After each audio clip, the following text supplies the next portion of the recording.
Alkisah di sebuah nagari di pinggiran lembah Minangkabau.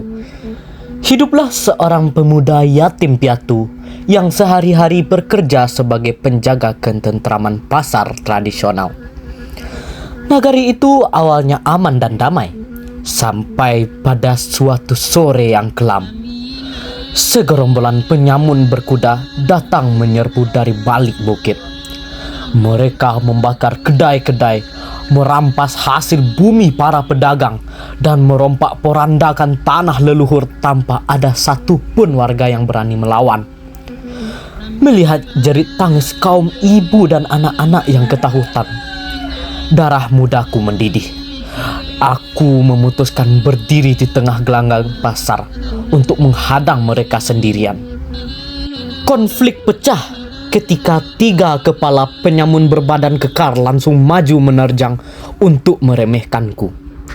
Di saat mereka mengira aku tak berdaya karena tidak memegang apa-apa, pertempuran dimulai dengan tangan kosong.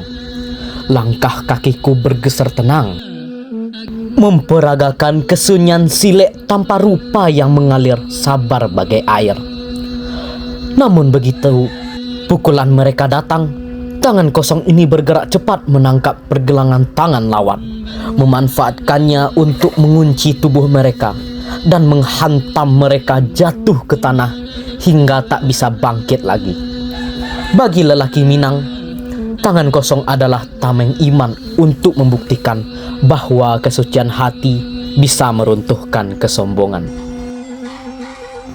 Melihat kawan mereka tumbang, anak buah penyamun yang berada di barisan belakang langsung menghujani gelanggang dengan lemparan pisau dan panah beracun. Dalam situasi kritis itu, aku mencabut selembar kipas sutra yang terselip di pinggangku. Kipas tersebut kubuka dengan satu hentakan kuat di udara. Meliuk indah mengecoh pandangan mereka yang mengira itu hanyalah kain biasa. Suasana semakin kacau saat sisa-sisa penyamun mulai mengepungku beramai-ramai dari segala penjuru, menggunakan tombak-tombak panjang demi menjaga jarak. Ruang gerakku menjadi sangat sempit. Namun aku langsung meraih toya kayu panjang yang bersandar di tiang kedai terdekat. Toya itu kuputar dengan kecepatan tinggi di atas kepala, menciptakan benteng pertahanan kokoh yang mematahkan setiap tusukan tombak musuh. Dengan satu sapuan bawah yang kuat, toya kayu itu menghantam kaki-kaki mereka hingga mereka jatuh. Tiba-tiba dari balik asap kebakaran, pimpinan tertinggi penyamun muncul sambil tertawa lantang dan menghusungkan sebuah pedang besar yang mengerikan.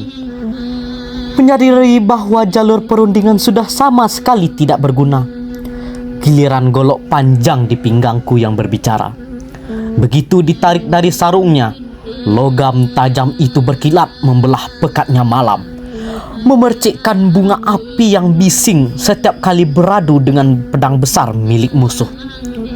Golok ini menjadi saksi dari ketegasan dan keberanian seorang ksatria yang pantang surut selangkah pun demi menegakkan keadilan di tanah kelahirannya. Pertarungan sengit itu mencapai puncaknya ketika pimpinan penyamun berhasil mengunci gerakan golokku, membuat jarak di antara kami mengikis habis hingga dada saling bertemu. Musuh tersenyum puas, mengira aku sudah kehabisan langkah dan akan kalah di tangannya. Namun dia lupa bahwa bumi Minangkabau menyimpan rahasia terakhir yang mematikan. Dari balik lipatan kain sarungku, Kurambi, sang kuku harimau, menyelinap keluar dengan senyap. Senjata rahasia yang kecil dan melengkung itu bergerak dalam satu goresan kilat yang tak terlihat mata, seketika memutuskan urat lengan musuh, menjatuhkan pedang besarnya dan menyudahi seluruh sengketa malam itu. Ketika fajar mulai menyingsing, gerombolan penyamun yang tersisa lari kocar-kacir meninggalkan nagari yang kini kembali aman. 5 senjata telah menunaikan tugasnya, melebur menjadi satu kemenangan utuh di dalam dada. Ingatlah, selalu petua-petua, bahwa musuh tidak pernah dicari, rezeki tidak akan pernah ditolak. Namun, kalau sudah bertemu di tengah gelanggang, pantang untuk dielakkan. Akulah anak nagari, berdiri tegak sebagai sang penjaga kedamaian bumi Minangkabau.